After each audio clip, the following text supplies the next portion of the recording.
Hello and welcome back to our channel. So today in this video we will be discussing about how to add friends on Duolingo.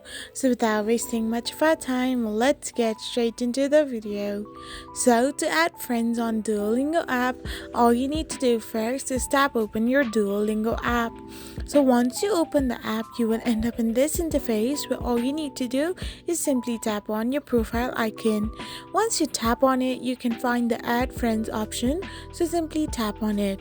There you can find two ways to find your contacts or to invite friends through text message or through another messaging apps.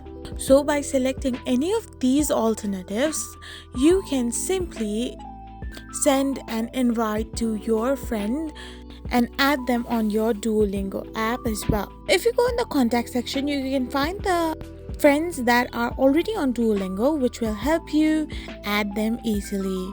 I hope you found this video helpful, so don't forget to hit that subscribe button and do give us a thumbs up.